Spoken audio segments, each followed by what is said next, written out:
Hello everyone. फसलों की बात की जा रही थी, तो आइए स्टार्ट करते हैं फसलों में। नेक्स्ट है रेशेदार फसलें। कपास, जूट, सन और प्राकृतिक रेशम भारत में उगाई जाने वाली चार मुख्य रेशेदार फसलें हैं। तो चार मुख्य रेशेदार फसलें कौन कौन सी हैं? कपास, जूट, सन और प्राकृतिक रेशम। इनमें से पहले तीन मिट्टी में फसल उगाने से प्राप्त होती है। कह रहा है कि इसमें से जो पहली तीन फसल हैं, ठीक है, वह मिट्टी में फसल उगाने से प्राप्त होती है। और जो चौथा है प्राकृतिक रेशम, वह रेशम की कीड़े से प्राप्त होता है। ठीक है, तीन तो मिट्टी में फसल उगाने से होती है और जो चौथा है वह रेशम के कीड़े से प्राप्त होता है। नेक्स्ट पॉइंट है रेशम का कीड़ा मलबरी पेड़ की हरी पत्तियों पर पलता है। जो रेशम का कीड़ा है, जो प्राकृतिक रेशम के कीड़े से पाई जाती है, ठीक है, तो जो रेशम का कीड़ा है वह मलबरी पेड़ की हरी पत्तियों पर पलता है। ठीक है, नेक्स्ट है रेशम उत्पादन के लिए रेशम के कीड़ों का पालन रेशम उत्पादन कहलाता है। रेशम के उत्पादन के लिए रेशम के कीड़ों को जो पाला जाता है, ठीक है, उसका पालन किया मतलब पालन पोषण किया जाता है, उसे क्या कहते हैं? रेशम उत्पादन। ये तो था रेशेदार फसलों के बारे में। अब आइए नेक्स्ट है कपास के बारे में बात करेंगे। भारत को कपास के पौधों का मूल स्थान माना जाता है। कह रहे हैं भारत को कपास के पौधों का मूल स्थान मतलब कि ऑरिजिन पॉइंट। ठीक है, तो कपास की खेती बहुत ज़्यादा मात्रा में भारत में ही होती है, ऐसा हम कह सकते हैं। ठीक है, तो भारत को इसका क्या माना जाता है? मूल स्थान। ठीक है, कपास एक महीन रेशा है। कपास क्या है? एक प्रकार का महीन रेशा है जो इस पौधे के फलों से प्राप्त होता है। मतलब कि कपास का जो पौधा होता है उसके फलों से यह प्राप्त होता है। ठीक है, नेक्स्ट पॉइंट, भारत का कपास उत्पादन में विश्व में तीसरा स्थान है। मतलब कि कपास की जो खेती की जाती है, उसका उत्पादन किया जाता है, वह पूरे विश्व में भारत का कपास उत्पादन में कौन सा स्थान है? तीसरा स्थान है। ठीक है, नेक्स्ट पॉइंट, दक्कन पठार के शुष्कतर भागों की काली मिट्टी इसके लिए अच्छी मानी जाती है। कह रहा है दक्कन पठार के शुष्कतर मतलब कि सूखे हुए भाग, ठीक है, वहाँ की काली मिट्टी इसके लिए अच्छी मानी जाती है। किसके लिए अच्छी मानी जाती है? कपास के लिए अच्छी मानी जाती है।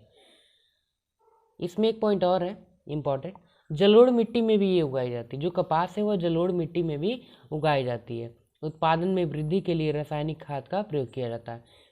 इसके लिए उपयुक्त तो काली मिट्टी अच्छी मानी जाती है। ठीक है, काली मिट्टी अच्छी मानी जाती है दक्कन पठार की शुष्कतर भागों में, लेकिन क्या कह रहा है कि जलोढ़ मिट्टी में भी यह उगाई जाती है और इसके उत्पादन में और अधिक वृद्धि लाने के लिए रासायनिक खाद का प्रयोग किया जाता है। नेक्स्ट है, इस फसल को उगाने के लिए अधिक तापमान, हल्की वर्षा और 210 दिन तक पाला रहित मौसम और खिली धूप की आवश्यकता होती है। कह रहा कपास की खेती मतलब इसकी फसल को उगाने के लिए अधिक टेम्परेचर, हल्की बारिश और 210 दिन तक 210 डेज तक पाला रहित मौसम मतलब ठंड न रहे, खिली हुई धूप की आवश्यकता होती है। ठीक है, मतलब कि सूर्य निकलना चाहिए, मतलब सूर्य की रोशनी कंटिन्यू क्या होनी चाहिए? पड़ती रहनी चाहिए उस फसल पे। यह एक खरीफ फसल है। ठीक है, यहाँ पे बात की जा रही है कपास की, तो कपास एक क्या है? खरीफ फसल है और इसे पककर तैयार होने में 6 से 8 महीने लगते हैं। मतलब कपास की खेती टोटली कितने दिन में पूरी होती है? 6 से 8 महीने में पक कर के ये तैयार हो जाती है। ठीक है, मुख्य उत्पादक राज्य ये देख लेते हैं। महाराष्ट्र, गुजरात, मध्य प्रदेश, कर्नाटक, आंध्र प्रदेश, तेलंगाना, तमिलनाडु, पंजाब, हरियाणा और उत्तर प्रदेश। तो कपास के लिए मुख्य उत्पादक राज्य कौन कौन से हैं? महाराष्ट्र, गुजरात, मध्य प्रदेश, कर्नाटक, आंध्र प्रदेश, तेलंगाना, तमिलनाडु, पंजाब, हरियाणा और उत्तर प्रदेश। ठीक है, आइए नेक्स्ट हेडिंग पे चलते हैं। जूट। कपास के बाद अब नेक्स्ट नंबर है जूट का। ठीक है, आई होप आप लोगों को अच्छे से समझ में आ रहा होगा। जूट को सुनहरा रेशा कहा जाता है। जूट को क्या कहा जाता है? सुनहरा रेशा। ठीक है, जूट पौधे के तने की छाल से प्राप्त किया जाता है। जो जूट है, ठीक है, वह जूट पौधों के तने की छाल से प्राप्त किया जाता है।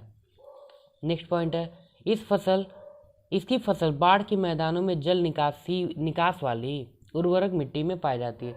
जो बाढ़ का मैदान होता है, मतलब जहाँ पे बाढ़ आई रहती है, तो जाहिर सी बात है जल निकास वाली क्षेत्र भी होंगे, ठीक है। तो जहाँ पे जल निकासी की जाती है, जैसे बाढ़ जहाँ पे आया, उस क्षेत्र का पानी जिस जगह से निकाला जा रहा है, ठीक है, उस जल वाली मिट्टी, मतलब उस जल निकास वाली उर्वरक मिट्टी में इसकी खेती की जाती है। किसकी? जूट की, ठीक है। इसके लिए 27 डिग्री सेल्सियस से 30 डिग्री सेल्सियस तक तापमान व वर्षा 100 से 200 सेंटीमीटर तक आवश्यकता होती है। कह रहा है कि इसकी खेती करने के लिए, इस फसल का उत्पादन करने के लिए कम से कम 27 से 30 डिग्री सेल्सियस टेम्परेचर की आवश्यकता और वर्षा में 100 सेंटीमीटर से 200 सेंटीमीटर तक की आवश्यकता होती है। नेक्स्ट है, उच्च लागत के कारण कृत्रिम रेशों और पैकिंग सामग्री विशेषकर नायलॉन की कीमत कम होने के कारण बाजार में इसकी मांग कम हो रही है। कह रहा है कि उच्च लागत, मतलब कि जूट को तैयार करने में क्या लगता है, ज़्यादा खर्च होता है, ठीक है, तो ज़्यादा पैसा लगता है। तो इसकी उच्च लागत के कारण और जो कृत्रिम रेशे हैं उसकी पैकिंग सामग्री विशेषकर जो नायलॉन है उसकी कीमत कम हो जाने के कारण बाजार में इसकी मांग क्या हो रही है? कम हो रही है, ठीक है। जूट की रस्सी, जूट का बोरा, ठीक है, सब आप लोगों ने देखा होगा, डेली की लाइफ में यूज होता है। मुख्य उत्पादक राज्य आइए देखते हैं, पश्चिम बंगाल, बिहार, आसाम, उड़ीसा और मेघालय। ये क्या हैं? जूट के मुख्य उत्पादक राज्य हैं, ठीक है।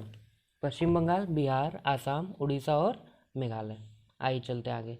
नेक्स्ट हेडिंग है प्रौद्योगिकी और संस्थागत सुधार।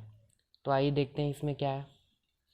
प्रौद्योगिकी और संस्थागत परिवर्तन के अभाव में लगातार भूमि संसाधन के प्रयोग से ही कृषि का विकास रुक जाता है। कह रहा है प्रौद्योगिकी, ठीक है, और संस्थागत परिवर्तन के अभाव में, इसकी कमी में, कोई संस्थागत परिवर्तन मतलब कि कोई संस्था नहीं है जिसकी वजह से जो कोई मतलब कि चेंजेस लाया जाए, परिवर्तन लाया जाए, ठीक है।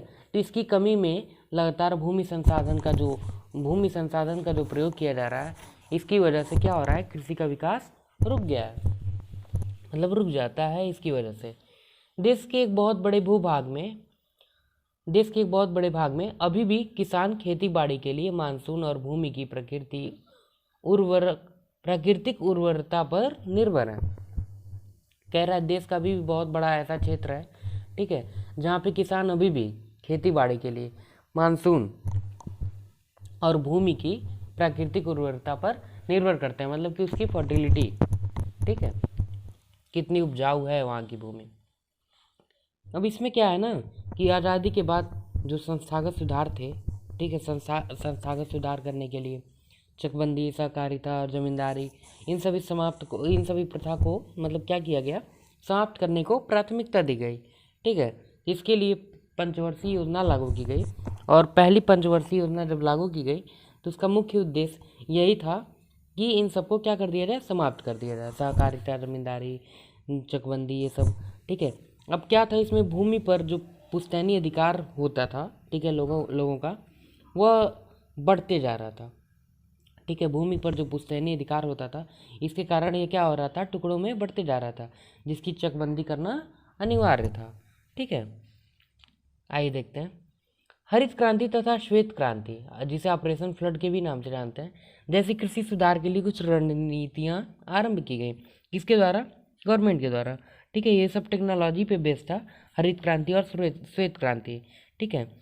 अब इसके कारण विकास हुआ, लेकिन कुछ ही क्षेत्रों तक, यह लिमिटेड था, मतलब सीमित था। 1980 तथा 1990 के दशकों में व्यापक भूमि विकास कार्यक्रम शुरू किया गया। कह रहे हैं 1980 और 1990 के बीच की बात की जा रही है, भूमि विकास कार्यक्रम शुरू किए गए, ठीक है, जो संस्थागत रूप से और तकनीकी सुधारों पर आधारित थे, मतलब कि जो वो पूरी तरीके से संस्थागत और तकनीकी सुधारों पर आधारित थे।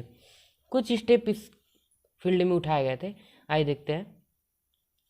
जैसे कि सूखा, बाढ़, चक्रवात, आग तथा बीमारी के लिए फसल बीमा के प्रावधान और किसानों को कम दर पर ऋण सुविधाएं प्रदान करने के लिए ग्रामीण बैंकों, सहकारी समिति और बैंकों की स्थापना सम्मिलित थे। कह रहा है कि सूखा, बाढ़, चक्रवात, ठीक है, आग तथा बीमारी के लिए फसल बीमा के प्रावधान और किसानों को कम दर पर ऋण सुविधाएं प्रदान करने के लिए ग्रामीण बैंकों, सहकारी समितियों और बैंकों की स्थापना की गई थी। ठीक है, नेक्स्ट पॉइंट है, भारत सरकार ने किसान क्रेडिट कार्ड और व्यक्तिगत दुर्घटना बीमा योजना भी शुरू की है। अब भारत सरकार ने क्या किया, किसान क्रेडिट कार्ड और व्यक्तिगत दुर्घटना बीमा योजना, अगर किसी को कुछ हो जाता है, ठीक है, कोई एक्सीडेंट हो जाता है, कोई भी दुर्घटना घट जाती है पर्सनली, ठीक है, तो उसके लिए भी बीमा योजना की शुरुआत सरकार ने कर दिया। आकाशवाणी और दूरदर्शन पर किसानों के लिए मौसम की जानकारी और कृषि कार्यक्रम प्रसारित किए जाते हैं। कह रहा है कि आकाशवाणी और दूरदर्शन पर किसानों के लिए, उनकी जानकारी के लिए मौसम की जानकारी दी जानी शुरू कर दी और कृषि कार्यक्रम भी प्रसारित किए जाने लगे, दिखाए जाने लगे। ठीक है, नेक्स्ट और आखिरी हेडिंग है, ठीक है, वैश्वीकरण का कृषि पर प्रभाव। तो वैश्वीकरण का कृषि पर क्या प्रभाव पड़ा, आइए देखते हैं। 19वीं सदी में जब यूरोपीय व्यापारी भारत आए, तब भी भारतीय मसाले विश्व के विभिन्न देशों में निर्यात किए जाते थे। कह रहा है कि 19वीं सदी में जब यूरोपीय व्यापारी भारत आए, ठीक है, तब जो भारतीय मसाले थे उसको विश्व के अलग अलग देशों में भी क्या किए जाते थे, सेल किए जाते थे, निर्यात किए जाते थे, एक्सपोर्ट। ठीक है, क्या कह सकते हैं, क्या कहते हैं इसे, एक्सपोर्ट, इंपोर्ट एक्सपोर्ट, आयात निर्यात। ठीक है, तो निर्यात किए जाते थे, एक्सपोर्ट किए जाते थे। नेक्स्ट है, भारतीय कपास को ब्रिटेन में सूती वस्त्र उद्योग के लिए कच्चे माल के रूप में निर्यात किया जाता था। कह रहा है कि जो भारतीय कपास है, भारत में जो कपास की खेती की जाती थी, वो जो कपास मिलता था भारत को, ठीक है, तो वो ब्रिटेन में सूती वस्त्र उद्योग के लिए, मतलब सूती कपड़े बनाने वाली फैक्ट्री को, ठीक है, फैक्ट्री के लिए कच्चे माल के रूप में इसका निर्यात किया जाता था। ठीक है, 1917 में हुए चंपारण आंदोलन की शुरुआत इसलिए हुई कि क्षेत्र के किसानों पर नील की खेती करने के लिए दबाव डाला गया था। अब 1917 में जो चंपारण आंदोलन हुआ था, ठीक है, उसकी शुरुआत ही इसीलिए हुई थी कि उस क्षेत्र के जो किसान हैं उन पर नील की खेती करने का प्रेशर बनाया जाए, ठीक है, दबाव डाला जाए। हरित क्रांति के दौरान रसायनों के अधिक प्रयोग से जलभृतों के सूखने और जैव विविधता विलुप्त होने के कारण भूमि का निम्नीकरण हुआ है। कह रहा है कि हरित क्रांति के दौरान जो रसायनों का अधिक प्रयोग किया जाता था, उसके कारण जो जलभृत, मतलब कि जहाँ पे जल बहुत ज़्यादा जहाँ पे ग्राउंड लेवल, ऐसे कह सकते हैं कि ग्राउंड लेवल क्या है, ऊपर है, हाई है, ठीक है, तो वहाँ पे अगर उस ज़मीन पे अगर रसायनों का प्रयोग किया जाता था तो जल का क्या होता था, स्तर कम होने लगता था। ठीक है, और जो जैव विविधता थी, ठीक है, वह बिल्कुल विलुप्त होने के कारण भूमि का निम्नीकरण हो जाता था। ठीक है, तो जैव विविधता विलुप्त होने के कारण भूमि का क्या हो गया था, निम्नीकरण हो गया। सबसे इम्पॉर्टेंट क्या है कि रसायनों का अधिक उपयोग, ठीक है, इसकी वजह से ही जैव विविधता विलुप्त होने के कारण, ठीक है, और जलभृतों के सूखने के कारण भूमि का ही क्या हुआ है, निम्नीकरण हुआ है। वास्तव में कार्बनिक कृषि का आज अधिक प्रचलन है, ऑर्गेनिक एग्रीकल्चर। ठीक है, तो जो कार्बनिक कृषि है, ठीक है, इसका अधिक प्रचलन है। यह उर्वरकों तथा कीटनाशकों जैसे कारखानों में निर्मित रसायनों के बिना की जाती है। कारखानों में जो भी चीज़ें बनाई जाती हैं, ठीक है, वह रसायनों के बिना बनाई जाती हैं। ठीक है, जो कि आज पूरी तरीके से कार्बनिक कृषि पर क्या है, निर्भर है। ठीक है, इसी में है खाद्य सुरक्षा। आइए देखते हैं। इसका अर्थ है कि देश के प्रत्येक नागरिक को ऐसा भोजन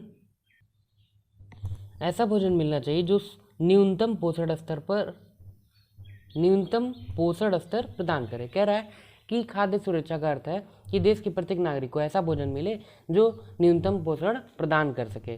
ठीक है, सरकार ने राष्ट्रीय खाद्य सुरक्षा प्रणाली के 2 घटक तैयार किए हैं। ठीक है, सरकार ने राष्ट्रीय खाद्य सुरक्षा प्रणाली के 2 घटक तैयार किए हैं। पहला है बफर स्टॉक, दूसरा है सार्वजनिक वितरण प्रणाली। ठीक है, खाद्य सुरक्षा नीति का प्रथम उद्देश्य सामान्य लोगों की खरीद सकने योग्य कीमतों पर खाद्यान्नों की उपलब्धता हो।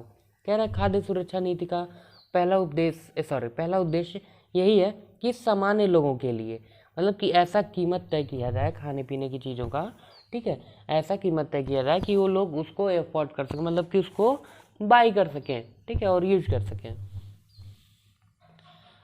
ये चैप्टर इसी के साथ फिनिश होता है। ठीक है, थैंक यू सो मच।